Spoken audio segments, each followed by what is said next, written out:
So I had a life-changing conversation yesterday, like no joke. I'm going to tell you guys about that.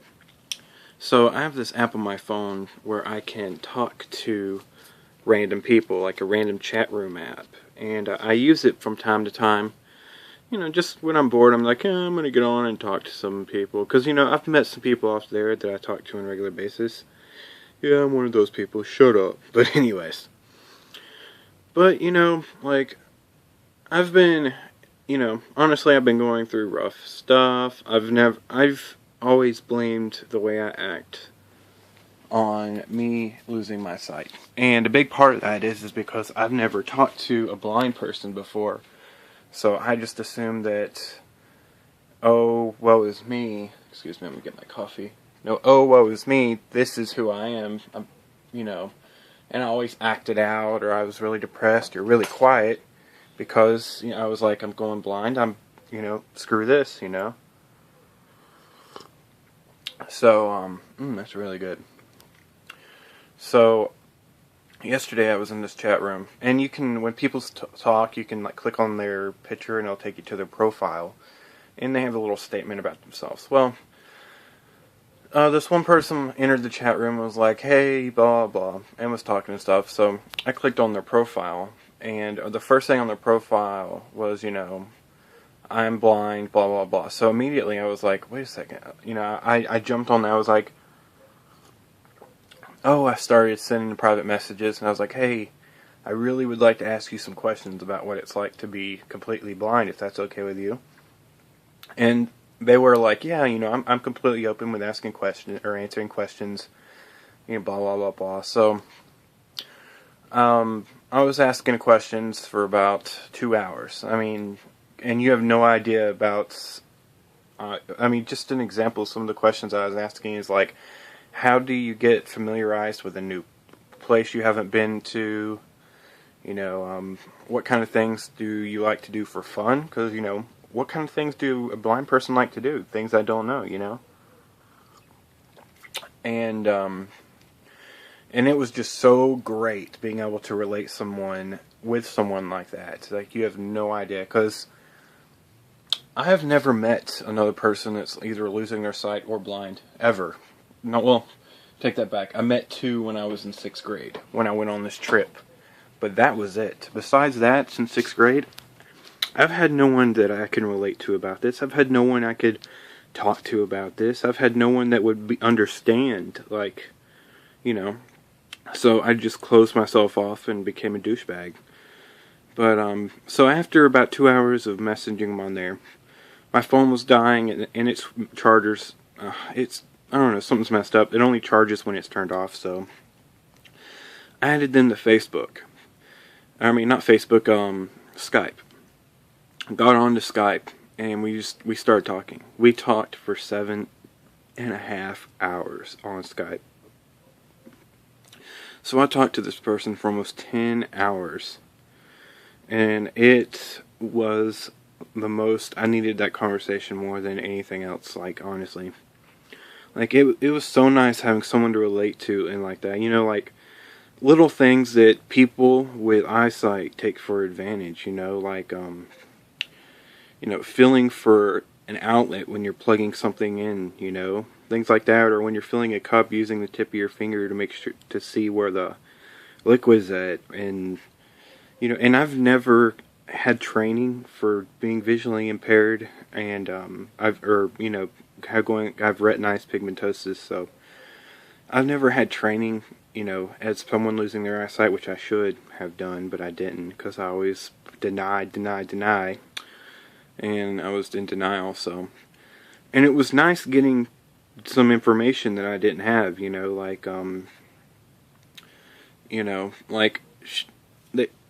just information that I needed,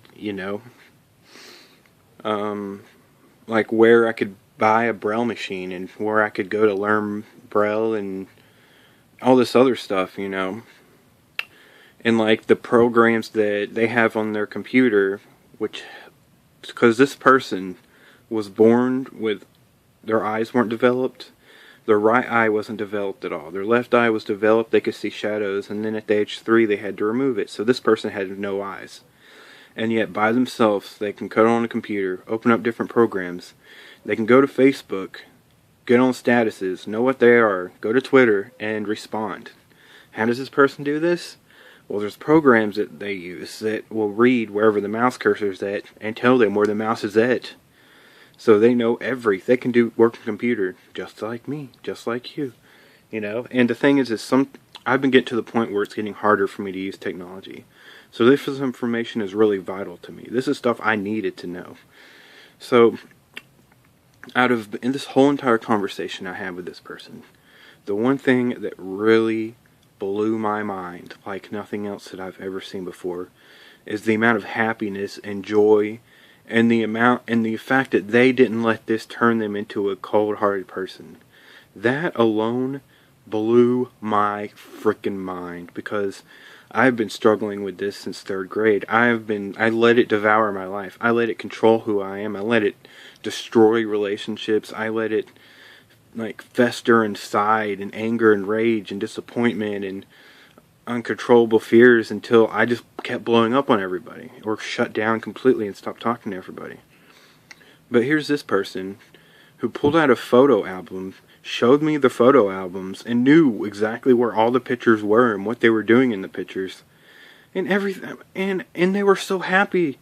They were one of the happiest persons I've ever talked to. I couldn't wrap my mind around that. It was something that I've never seen before, and I cried. I cried because someone who had never seen anything, didn't know what colors were, well, knew of the concept of colors, never seen colors. Someone who knew that they were at an extreme disadvantage in life, but they were so freaking happy. How does that even... I asked them, I was like, how are you so happy? How do you not let this get you down?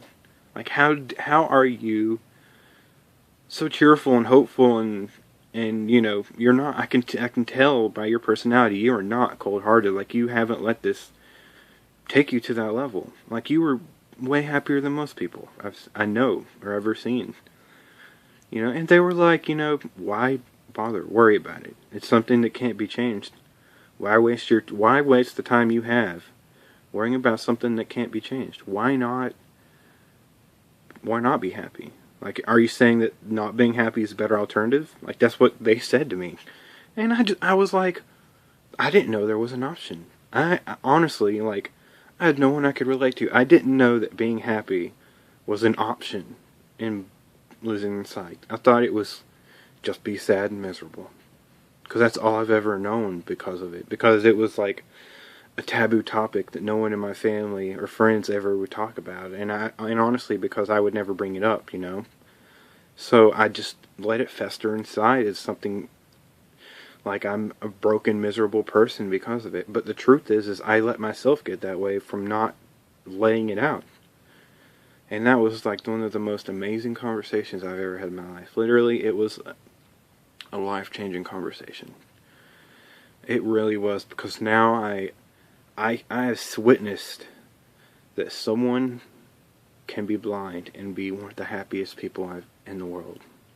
And just knowing that can exist, like, just re-sparked hope inside of me that have lost years ago.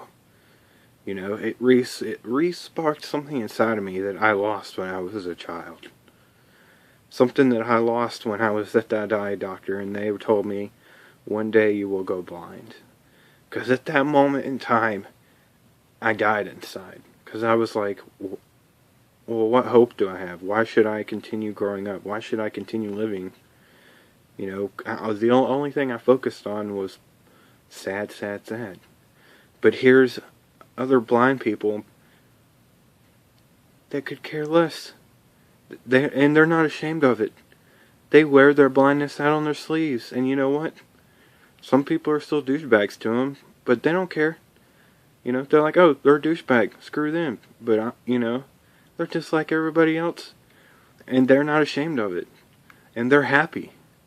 And after talking to that person, that feeling of hope and happiness has come back for the first time since like since grade school. And I really do feel like happy now. I haven't been depressed all day. I haven't been, oh, woe is me. For the first time in a long time, I've been thinking about my future. I'm not going to do this day by day crap anymore. I'm going to have a plan. That conversation was the best thing that ever happened to me. And it's going to change my life so much. I owe a lot to this person. It's amazing what one conversation can do to change your life. So yeah, I just wanted to say that. I feel amazing. I feel great. And I know that happiness is there. I just have to want it, and I do. So yeah, I'll talk to you guys later. Be happy. Believe in something, because without belief there's nothing. I don't care what it is. You can believe that there's nothing, because that's still something. Peace.